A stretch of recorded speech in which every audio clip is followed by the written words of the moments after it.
السلام علیکم ورحمۃ اللہ وبرکاتہ نحمدہ ونصلی علی رسولہ الکریم اما بعد۔ امید کرتے ہیں کہ آپ تمام سسٹرز خیر و عافیت سے ہوں گی اور ایمان کی بہترین حالت میں ہوں گی۔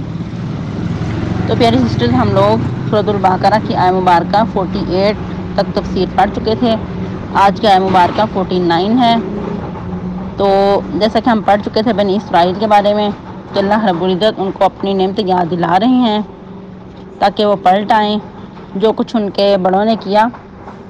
وہی غلطیاں وہ نہ دہرائیں، بلکہ جو ان کی ذمہ داری ہے، جو ان کے کرنے کے کام ہیں کہ نبی رحمت صلی اللہ علیہ وسلم پر ایمان لے آئیں۔ تو یہاں سے اب ایک نیا سلسلہ ان کی جو نعمتیں تھیں، انعام و اکرام آپ اللہ رب العزت نے کیا تھا، وہ ان کو یاد دلایا جا رہا ہے۔ تو آئیے دیکھتے ہیں۔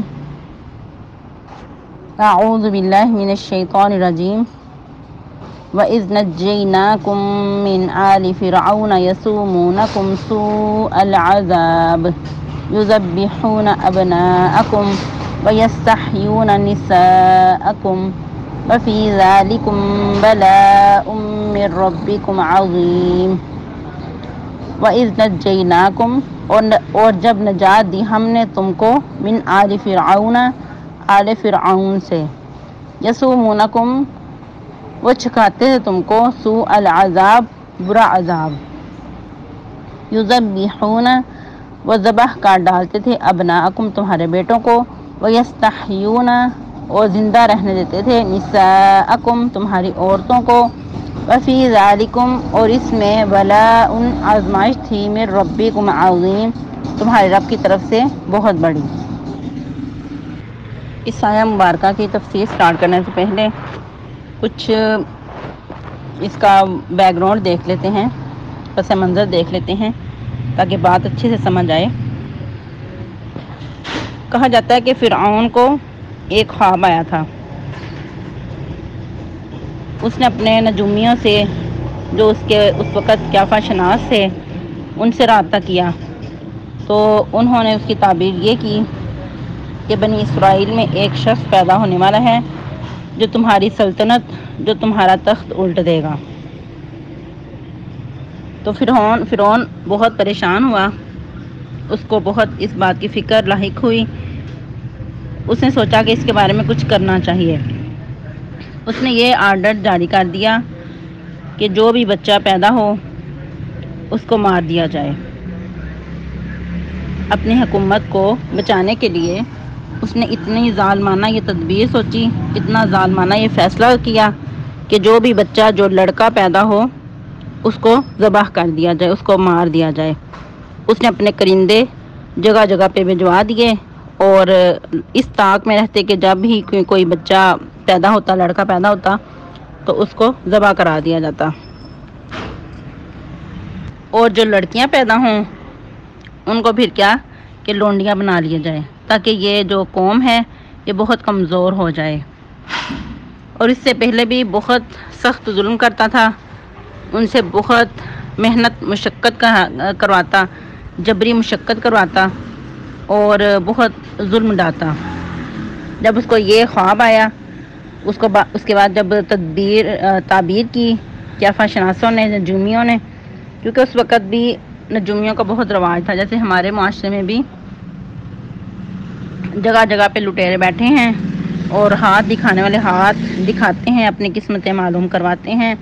اپنا پیسہ بھی لٹاتے ہیں اور ایمان بھی لٹاتے ہیں۔ استغفر اللہ، اللہ ایسی بدقسمتی سے بچا کے رکھے، آمین۔ تو اس نے پھر یہ آرڈیننس جاری کیا کہ لڑکوں کو قتل کروا دیا جائے، بچوں کو ذبح کروا دیا جائے، اور جو لڑکیاں ہیں، جو عورتیں ہیں، ان کو لونڈیاں بنا دیا جائے۔ لیکن اللہ رب العزت جو فیصلہ کرنا چاہیں، جو کسی کی تدبیر، کسی کی جو مکاری ہے، مکر ہے، اس کو نابود کرنے پہ قادر ہیں۔ اللہ رب العزت کی تدبیر بہت مضبوط ہے۔ اللہ رب العزت نے اس کی یہ جو مکر تھا، اس کی جو اس نے چال چلی تھی، جو اس نے تدبیر سوچی تھی، اس کے ہی منہ پہ ماری، اور اللہ رب العزت نے فرعون کے گھر میں ہی سیدنا موسیٰ علیہ السلام کی پرورش کروائی۔ سبحان اللہ، واللہ غالب علی امرہ ولکن اکثر الناس لا یعلمون۔ اچھا جی، اب دوسری طرف کچھ اور دیکھ لیتے ہیں۔ بہت سارے مفسرین نے، اور عموماً بھی یہ بات مشہور ہے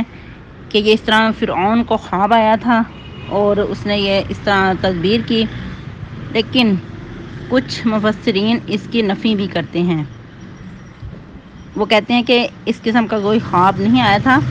بلکہ کیا تھا، جیسا کہ مفسر امام طبری نے اس کے بارے میں سیدنا ابن عباس کا ایک قول نقل کیا ہے کہ فرعون اور اس کے درباریوں نے آپس میں مشورہ کیا کہ بنی اسرائیل کہتے ہیں کہ اللہ تعالیٰ نے ابراہیم علیہ السلام سے وعدہ کیا تھا کہ ان کی اولاد میں اللہ رب العزت انبیاء اور بادشاہت کا سلسلہ چلائیں گے، ان کی اولاد میں اللہ تعالیٰ انبیاء کا سلسلہ اور ان کو بادشاہت عطا کریں گے، تو اس کا کوئی بندوبست ہونا چاہیے کہ جو وہ اس چیز پہ غلبہ نہ پائیں۔ تو خیر میٹنگ وغیرہ ہوئی، بہت سارے مشورے ہوئے بار بار،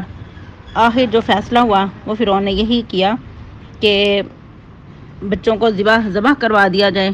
جو بھی بچہ پیدا ہوتا اس کو فوراً سے ذبح کروا دیا جاتا، اور اس طرح کرتے کرتے بنی اسرائیل جو تھے بہت کمزور ہو گئے۔ اور جیسا کہ ہم نے ابھی بات کی کہ جبری مشقتیں کرواتا تھا، بہت سخت قسم سے ان سے کام لیتا، ان کو غلام بنا رکھا تھا، تو اس نے جب دیکھا کہ اس طرح تو ان کے اندر سے مرد حضرات ختم ہو جائیں گے، یہ بہت کمزور ہو جائیں گے، تو پھر جو یعنی کہ غلامی جو ہے وہ اتنے سے بڑے کام پھر میں کس سے کرواؤں گا۔ اس کو جب یہ فکر لاحق ہوئی، اس نے پھر یہ آرڈر جاری کیا کہ 1 سال کے جو لڑکے ہیں ان کو ذبح کر دیا جائے اور 1 سال کے لڑکوں کو زندہ رہنے دیا جائے، تاکہ یہ کمزور تو رہیں لیکن جو میرا کام ہے وہ بھی چلتا رہے۔ اچھا، جیسا کہ ابھی ہم نے بات کی کہ کچھ مفسرین کا یہ کہنا ہے کہ فرعون کو خواب آیا تھا، اور کچھ مفسرین کا کہنا ہے کہ خواب نہیں آیا تھا لیکن یہ بنی اسرائیل سے سنتے آ رہے تھے،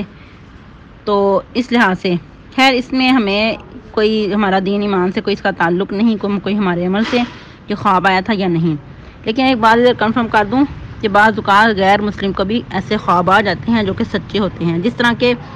ایک بادشاہ ہرقل تھا، اس کو بھی خواب آیا، تو جب اس نے اپنے جو قیافہ شناس تھے ان سے رابطہ کیا تو اس نے کہا کہ ہاں ایک نبی آنے والا ہے، بلکہ ایک نبی ظہور پذیر ہو چکا ہے، لیکن وہ کن میں ہے؟ جو ختنہ کرنے والے ہیں، یعنی کہ مسلمانوں میں۔ اس نے جب پتہ کیا تو پھر کہا کہ خیر بات وہ لمبی ہو جائے گی، ہم آگے چلتے ہیں۔ تو بتانے کا مقصد یہ ہے کہ اگر کوئی یہ کہتا ہے کہ خواب آیا تھا، وہ بھی بات ٹھیک ہے، کیونکہ بعض اوقات غیر مسلم کا خواب بھی سچا ہو جاتا ہے، اور بھی بہت سارے ایسے واقعات ملتے ہیں تاریخ سے کہ غیر مسلم کو خواب آیا اور ان کا خواب سچا ہوا۔ تو پھر کیا ہوا کہ اس نے جب یہ آرڈیننس جاری کیا کہ 1 سال کے بچوں کو ذبح کر دیا جائے اور 1 سال کے بچوں کو زندہ رہنے دیا جائے، تو اللہ کا کرنا کہ جس سال بچوں کو زندہ رہنا تھا اس سال سیدنا ہارون علیہ السلام کو اللہ رب العزت نے پیدا کیا، وہ دنیا پہ تشریف لائے، تو جو سال آرڈر تھا کہ بچوں کو ذبح کرنا ہے اس سال سیدنا موسیٰ علیہ السلام کی پیدائش ہوئی۔ سبحان اللہ۔ تو یہ لمبا چوڑا کافی واقعہ ہے، وہ آگے انشاءاللہ پڑھیں گے مزید۔ تو ابھی ہم اپنے اسی سبق پہ رہتے ہیں، اسی آیت مبارکہ پہ۔ اللہ رب العزت یہ انعام یاد کروا رہے ہیں کہ اے بنی اسرائیل، میں نے تمہیں چنا تھا تو تم میری بہت لاڈلی تھی، تو تمہیں کون کون سی یعنی کہ نعمتیں انعام کی تم پر، کہ جب ہم نے تمہیں نجات دی آل فرعون سے، یہ بھی بہت بڑا احسان تھا کہ تمہیں تمہارے ظالم دشمن سے نجات دلائی، کیونکہ وہ فرعون بہت ظالم جابر قسم کا تھا بادشاہ، وہ انا ربکم الاعلیٰ کا دعویٰ کرنے والا تھا، اور اتنے سخت مشقت کے کام لیتا بنی اسرائیل سے، کیونکہ ان کو غلام بنا رکھا تھا، تو طرح طرح سے تکلیفیں پہنچاتا، بہت سخت قسم کی سزائیں دیتا، جیسا کہ سیدہ آسیہ رضی اللہ تعالیٰ عنہ کے بارے میں بھی بہت سارا آتا ہے کہ ان پہ بھی بہت ظلم ڈایا کرتا تھا، اوپر سے باری پتھر پھینکتا، کبھی ہاتھوں میں مہیں گاڑتا، یہ یعنی کہ اسلام سے پھر جائے، میری سلطنت پہ ایمان لائے۔ لیکن وہ دل سے مان چکی تھی۔ جب دل میں ایمان راسخ ہو جاتا ہے پھر ہو نہیں سکتا کہ انسان پلٹے۔ وہ اپنی جان دینے کو تو تیار ہو جائے گا، لیکن اسلام سے پلٹنا اس کے بس کی بات نہیں ہوتی۔ تو یہی سیدہ آسیہ کا تھا کہ ایمان ان کے دل میں رچ بس چکا تھا۔ تو بات کر رہے تھے ہم کہ یہ جو فرعون تھا بہت ظالم قسم کا تھا، بہت سخت سزائیں دیتا، بہت مشقت کے کام ان سے لیتا، ان کو غلام بنا رکھا تھا، اور جب دل کرتا جو مرضی آرڈر جاری کر دیتا اور بہت سخت قسم کی سزائیں دیتا۔ اور پھر مزید اس نے جب یہ آرڈر جاری کیا کہ تمام لڑکوں کو جو بچے پیدا ہوں، جو بیٹے پیدا ہوں، ان کو ذبح کر دیا جائے۔ تو اس کیفیت کو ایک ماں ہی جان سکتی ہے کہ ان ماؤں پہ کیا بیتی ہوگی کہ جب یہ آرڈر جاری ہوا اور ہر ماں کا لخت جگر اس کے ہاتھوں سے چھین کر اس کی آنکھوں کے سامنے ہی اس کا کام تمام کر دیا جاتا۔ اور پھر کیا کہ وَيَسْتَحْيُونَ نِسَاءَكُمْ، اور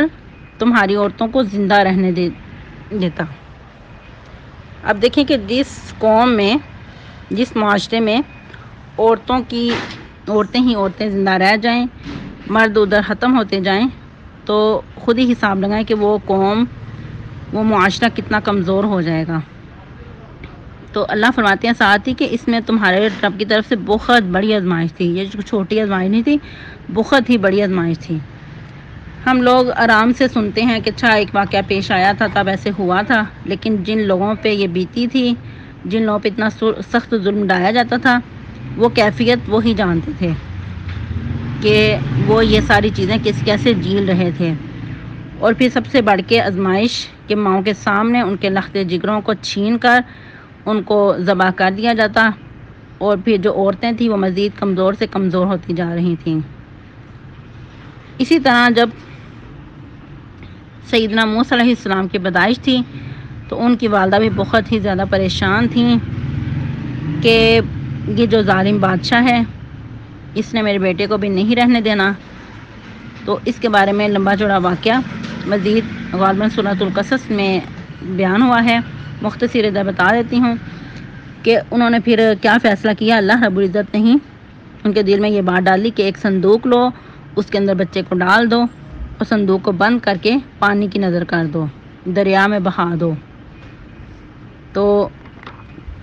اللہ کا کرنا کہ جب اس صندوق کو دریا میں بہایا تو وہ صندوق کہا جاتا ہے کہ فرعون کے محل کے آگے ہی جا کے ٹھہرا، یا پھر وہاں سے گزر رہا تھا، اور فرعون کے لوگوں نے دیکھا تو آرڈر جاری کیا کہ وہ صندوق جا رہا ہے، اس کو اٹھا کر لایا جائے۔ جب صندوق اٹھا کر لایا گیا، اس کو کھولا گیا تو اس کے اندر اتنا خوبصورت بچہ کہ جو دیکھتا ہی رہ گیا، کیونکہ اللہ کے انبیاء جو ہیں وہ بہت خوبصورت ہوا کرتے ہیں، بہت ذہین، اور اتنی خوبصورت، اتنی کشش ہوتی ہے کہ دیکھتا ہی انسان رہ جاتا ہے۔ وہ بچپن سے ہی اللہ رب العزت نے ان کو بہت ساری نعمتوں سے نوازا ہوتا ہے، ان کے اندر بہت ساری خوبیاں ہوتی ہیں۔ تو اس وقت سیدہ آسیہ جیسا کہ ایک عورت بہت نرم دل ہوتی ہے، بہت رحم دل ہوتی ہے، انہوں نے کہا کہ اس کو ذبح نہ کرو، جیسا کہ ہماری اولاد نہیں ہے، ہم اس کو اپنا بیٹا بنا لیتے ہیں، یہ تیری اور میری آنکھوں کی ٹھنڈک ہوگا۔ تو خیر پتہ نہیں کیسے انہوں نے اپنے جو اس وقت کا ظالم بادشاہ تھا اپنے شوہر کو منوایا ہوگا کہ اس بچے کو ذبح نہ کریں، بلکہ ہم اس کو اپنے پاس رکھ لیتے ہیں اور مزید ہمیں یہ فائدہ دے گا۔ ظاہری بات اتنی بڑی سلطنت کا مالک تھا، بادشاہ تھا، تو اس کی اگر اولاد نہیں تھی تو اس کو فکر تو لاحق ہوتی ہوگی کہ میری سلطنت کا کیا بنے گا۔ اور جو دنیا دار ہوتے ہیں، جو غیر مسلم ہوتے ہیں، ان کے اندر یہ چیز زیادہ ہوتی ہے کہ ہماری سلطنت کا کل کو کیا بنے گا، کون اس کا وارث ہوگا۔ جو انبیاء ہوتے ہیں ان کو یہ فکر ہوتی ہے کہ جو ہمیں اللہ تعالیٰ نے یہ نعمت سے نوازا ہے، نبوت کی نعمت سے، تو اس کا کوئی وارث ہونا چاہیے۔ لیکن جو غیر مسلم ہوتے ہیں ان کے اندر یہ چیز ہوتی ہے، ان کو فکر ہوتی ہے کہ ہماری بادشاہت، ہماری سلطنت کا کوئی وارث ہو۔ تو خیر اس نے بادشاہ نے، فرعون نے اس کو قبول کر لیا، اس بچے کو اپنے پاس رکھ لیا۔ پھر اب مرحلہ آتا ہے بچے کی پرورش کا، بچے کی نشو و نما کا، اس کی خوراک کا۔ تو اس وقت پھر جو اس وقت کی دائیاں تھیں، بچوں کی پرورش کرنے والی تھیں، تو پہلے یہ رواج ہوا کرتا تھا کہ جو بچے ہوا کرتے تھے ان کو دائیوں کے سپورٹ کر دیا جاتا، یا پھر دائیاں بلا کر ان سے دودھ وغیرہ پلایا جاتا تاکہ بچوں کی زیادہ اچھی صحت ہو، یا پھر دائیاں اپنے ساتھ لے جاتی ایسے کھلے علاقوں میں تاکہ بچے زیادہ اچھی طرح پرورش پا سکیں اور ان کو کھلی آب و ہوا ملے تو بچوں کی اچھی گروتھ ہو۔ تو اس نے فرعون نے مختلف دائیوں کو بلایا، لیکن اللہ رب العزت کے حکم سے سیدہ موسیٰ علیہ السلام نے کسی بھی دائیا کا دودھ نہ پیا، اور وہ بادشاہ مزید پریشان ہوا کہ اب اس کو خوراک کہاں سے دی جائے۔ بہت ساری دائیوں کو بلایا، لیکن اللہ رب العزت فرماتے ہیں وَحَرَّمْنَا عَلَيْهِ الْمَرَاضِيَ مِن قَبْلُ کہ تمام دائیوں کا دودھ حرام کر دیا تھا۔ جیسا کہ ہم نے پہلے بھی بات کی کہ اللہ رب العزت تدبیر کرنے پہ، بہت مضبوط تدبیر کرنے پہ قادر ہیں۔ واللہ غالب علی امرہ ولکن اکثر الناس لا یعلمون کہ اللہ تعالیٰ اپنی جو کرنا چاہتے ہیں اپنے فیصلے پہ غالب ہیں۔ تو اللہ رب العزت کا یہ آرڈر تھا کہ موسیٰ علیہ السلام نے کسی بھی دائیا کے دودھ نہ پیا، حتیٰ کہ کرتے کرتے سیدہ موسیٰ علیہ السلام کی جو والدہ تھیں ان تک یہ لوگ پہنچے، ان کو بلایا تو اللہ کے حکم سے سیدہ موسیٰ علیہ السلام فوراً سے ان کا دودھ پینے لگ گئے۔ تو اس سے بڑھ کے ان کی خوشی کی کیا انتہا ہو سکتی ہے کہ ان کو اپنا بچہ مل گیا۔ پھر دیکھیں کہ اللہ کا کرنا کہ اپنے بچے کو دودھ بھی پلا رہی ہیں اور اس سے اجرت بھی لے رہی ہیں، فرعون سے اجرت بھی لے رہی ہیں، دودھ بھی اپنے بچے کو پلا رہی ہیں اور مفت میں اس سے اجرت بھی لے رہی ہیں۔ کہیں تو وہ جو بادشاہ تھا وہ اتنا ظالم تھا کہ اس بچے کو دنیا پہ آنے کا ہی ارادہ نہیں رکھتا تھا کہ جو اس کی تخت کو الٹنے والا ہے، لیکن اللہ رب العزت نے اسی کے ہاتھوں اس بچے کی پرورش کروائی، اور ماں اپنے بچے کو دودھ پلا رہی ہے، اپنی آنکھوں کو ٹھنڈا کر رہی ہے اور اس سے اجرت بھی وصول کر رہی ہے۔ سبحان اللہ، اللہ کی بہت بڑی ایک معجزہ تھا۔ اور پھر مزید قرآن تو اس پہ خاموش ہے، لیکن اور تفاصیل سے پتہ چلتا ہے کہ انہوں نے کہا کہ آنے جانے میں مشقت ہوتی ہے، بچہ بیمار نہ ہو جائے، تو بادشاہ نے کہا کہ آپ ادھر محل میں ہی رہ لیں اور بچے کی اچھی پرورش ہو سکے، بچے کی اچھی گروتھ ہو سکے۔ لیکن ان کی والدہ نے کہا، موسیٰ نے کہا کہ گھرداری میں چھوڑ کر آ نہیں سکتی، گھر میں میرے اور بھی بچے ہیں، شوہر ہے، ان کی ذمہ داری ہے، تو لہٰذا میں بچے کو اپنے گھر لے جاتی ہوں، اچھی سی ان کی دیکھ بھال ہو جائے گی۔ تو اس طرح کرتے کرتے اللہ رب العزت نے ان کی والدہ تک پہنچا دیا۔ قرآن یہاں تک تو فرماتا ہے کہ پھر ان کی ماں کی طرف لوٹا دیا، لیکن درمیان میں جو مراحل آئے اس پہ قرآن خاموش ہے۔ ویسے بھی ہم نے پہلے بھی کئی بار بات کی کہ قرآن مختصر بات کرتا ہے، یہ لمبی چوڑی جو باتیں ہیں یہ تفاصیر سے پتہ چلتی ہیں اور واقعات تاریخی باتوں سے پتہ چلتی ہیں۔ تو